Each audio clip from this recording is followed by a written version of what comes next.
지금 임종석 전 문재인 청와대 비서실장이 지금 얘기한 지금 통일하지 말자, 통일하지 말자 이거 내용 때문에 지금 계속 지금 논란이 되고 있습니다.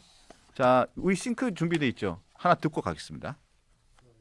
통일하지 맙시다. 그냥 따로 함께 살면서 서로 존중하고 통일을 꼭 해야 한다는 강박관념을 내려놓읍시다. 객관적 현실을 받아들이고 두 개의 국가를 수용합시다. 비현실적인 통일 논의는 이제 그만 접어둡시다. 더 이상 당위와 관성으로 통일을 이야기하지 맙시다. 모든 법과 제도, 정책에서 통일을 드러냅시다. 관계는 더 이상 동족 관계, 동질 관계가 아닌 적대적인 두 국가 관계, 전쟁 중에 있는 두 교전국 관계로 완전히 고착되었습니다. 이게 논란이 돼서 지금 여권은 물론이고 야권 내에서도 지금 비판이 엄청나잖아요. 그런데 임종석 전 비서실장은 어제도 이게 뭐 잘못됐냐 이런 식의 반응이에요. 아니 통일을 하지 말자? 아니 통일의 모든 것을 걸었던 임종석 실장 아닙니까? 그리고 불과 몇 년 전까지만 해도 문재인 정부가 모든 미국도 그렇고 모든 나라들이 다 우려하는데 불구하고 이 뭐 핵 기술 뭐 이거 난리 치는데도 불구하고 그렇게 남북 정상회담 뭐 미북 정상회담에다가 모든 것을 올인했던 정부 아닙니까? 그 정부의 비서실장이었는데. 그러니까 이 사건에는 저는 두 가지 측면이 있다고 생각하는데 첫 번째는 이제 반헌법적이라는 것이지 않습니까? 헌법 네. 3조 4조 규정된 것을 정면으로 부정하는 매우 심각한 문제죠. 근데 사실 저는 더 큰 문제는 이제 두 번째 측면에 있다고 생각하는데 저 사람이 왜 갑자기 저렇게 표변했을까? 예. 89년도에 통일의 꽃 임수경을 북한에 보낼 때 전대협 의장 이때부터 통일을 자기 브랜드로 삼아왔던 평생을 그 얘기하던 사람인데 네. 갑자기 저렇게 표변하게 되는 계기는 무엇인가?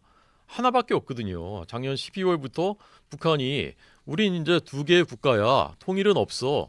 그러면서 평양에 있는 지하철역 통일역에서 통일자를 빼버리고 그냥 여기에요. 예. 그다음에 조국 통일 3대 헌장 기념탑 철거해 버렸어요. 네. 그리고 애들 이름에도 통일 붙이지 말라고 했거든요. 하. 근데 그 일이 있은 다음에 몇 달 뒤에 저분이 통일 운동한다고 나는 이제 그 정치 안 하겠다고 했었던 5년 전에 했었던 사람이 맞습니다. 예. 예. 통일은 이제 하지 말자라고 하면서 그게 뭐가 이상하냐라고 하는 거예요.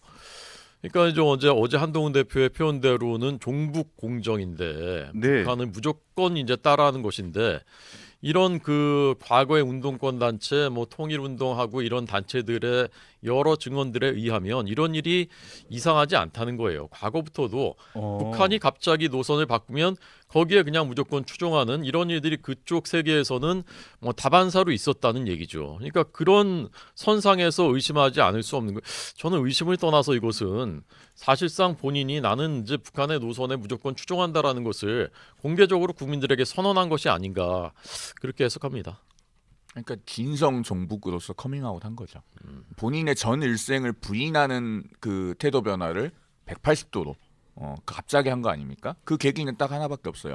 북한이 통일을 공식적으로 포기하고 두 개의 국가의 노선을 걷겠다라고 선언한 것 밖에는 다른 이유를 찾아보기가 어렵습니다. 그래서 이쯤 되면은요 민주당이 임종석 실장을 제명을 해야 맞다. 저는 그런 말씀을 드리고 싶어요. 왜냐하면 자 통일을 부정하면은 그런 정당은 헌법을 부정하는 거 아닙니까? 대한민국 헌법 3조 4조를 정면으로 부정하는 거예요. 위헌정당이거든요. 민주당이 그런 위헌정당이라는 의심을 받고 싶지 않으면은 임종석 전 실장에 대해서 지금 뭐 말로만 비판을 하고 부적절했다라고 할 게 아니라 적극적으로 제명 같은 조치를 취해야 된다. 이재명 대표가 어떻게 하는지 보겠습니다. 어제 한동훈 대표가 얘기한 것 중에 중요한 그 포인트가 하나 있었어요. 네. 그 우리가 두 국가라고 인정해버리면 북한은 우리와 다른 그냥 국가다 이렇게 인정해버리면 북한 체제가 붕괴됐을 때 그럼 어떻게 합니까? 우리는 아무 권리가 없는 거예요. 없어요. 중국이나 러시아가 들어와서 무슨 뭘 하든 우리는 그냥 손 놓고 있을 수밖에 없는 거예요. 그렇죠. 근데 저는 이제 통일은 그 이분은 평생 해왔던 통일을 이제 버리자는 건데 통일은 어느 때보다 더 가까이 와 있어요. 제가 느끼기엔 그렇거든요. 부인할 수 없는 부정할 수 없는 현실입니다. 통일은 남 얘기가 아니고요. 그렇죠. 예, 이게 다 느낍니다. 본능적으로 북한에 계신 주민들도 느끼고 우리도 느껴요. 아, 통일이 어느 날 벼락같이 찾아올 수 있겠다. 베를린 장벽이 붕괴됐을 때 불과 몇 달 전까지도 장벽이 붕괴되고 독일 통일될 거라고 생각한 사람이 거의 없었어요. 서독 국민들도 그렇게 생각하지 않았거든요. 근데 어느 날 벼락같이 온 겁니다. 저는 그런 날이 다가오고 있는데 통일은 없다. 누구를 위한 거냐? 그럼 이게 누구를 위한 겁니까? 북한 정권을 위한 것이라고밖에 생각할 수가 이제 없는 것이고, 김정은 정권은 통일 얘기 자꾸 하고 대한민국에 대한 이제 동경이 자꾸 MZ 세대들 사이에 늘어나니까 더 이상 저기는 우리 같은 민족이 아니야, 적대 국가야, 이렇게 규정해 버린 것이거든요. 근데 거기에 이제 따라가는 노선을 보였다는 거. 마지막으로 한 가지만 더 얘기하고 싶은 거는 북한은 통일을 실제로 포기하지 않았습니다. 북한이 겉으로 내세우는 연방제 통일이라는 것은 김일성 때부터 해왔던 얘기지만 실제 본인들의 그 속마음 속에는 남조선 혁명이 있는 거예요. 그게 무력 통일이거든요. 무력 통일 포기한 적이 없어요. 그러니까 핵무기 계속 만들고 핵무기를 투발할 수 있는 작은 그 소위 전술핵을 투발할 수 있는 수단들 계속 만들고 그것이 남조선을 겨냥한 것이다라고 공언하고 있지 않습니까? 그렇죠. 이런 점을 절대 간과해서는 안 된다고 생각합니다. 전 그리고 이해가 안 되는 게 이런 거예요. 그 지난번에 그 얘기했던 걸로 그렇게 19일 날 밝힌 남북 두 국가론을 가지고 보수 진보 막론하고 모든 비판이 쏟아지고 있음에도 불구하고 어제 페이스북에 또 이런 글을 올려서 평화롭게 오고 가며 협력하자는데 뭐가 그렇게 어렵냐, 이상에서 현실로 전환하자고 해놓고 저는 이 말에 약간 충격을 좀 받았는데요. 가치와 지향만을 남긴 채 통일을 봉인을 하고 두 국가 체제로 살면서 평화롭게 오고 가며 협력하자는 게 뭐 그렇게 어려운 일인가. 지금 윤석열 정부야말로 김정은 위원장의 적대적 두 국가에 정확하게 동조하고 있다. 아니, 가치와 지향만을 남긴 채 통일을 봉인하고 두 국가 체제로 살면서 평화롭게 협력하자? 이 얘기는 뭔 얘기예요? 그러니까 두 국가 체제로 살고 두 국가 체제로 그냥 고착돼서 살자는 거 아닙니까?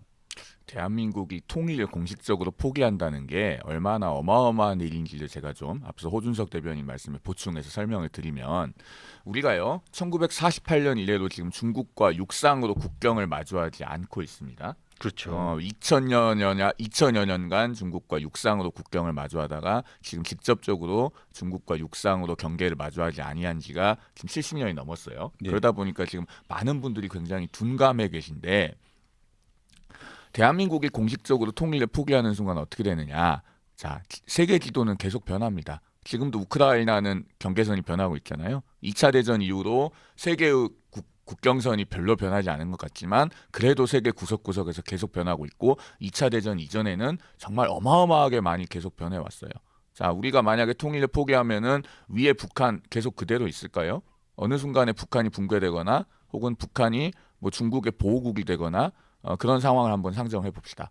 우리가 서울에서 40km 떨어진 휴전선에서 중국과 육상으로 만약에 그 국경을 마주하는 상황이 되면은 그게 얼마나 어마어마한 일인가요? 그러니까 과거에 압록강에서 국경을 마주하다가 그게 한 70여 년이 지나서 직접 육상으로 국경을 마주하지 않으니까 이게 체감이 안 되는 겁니다. 우리가 통일을 포기하는 순간 그런 상황이 올 수가 있어요. 그게 어떻게 대한민국의 운명에 영향을 미칠 것인지 생각을 해보면은 이것은 장난으로라도 대한민국이 통일을 포기하자는 얘기를 함부로 해서는 안 된다. 그 말씀을 꼭 드리고 싶습니다.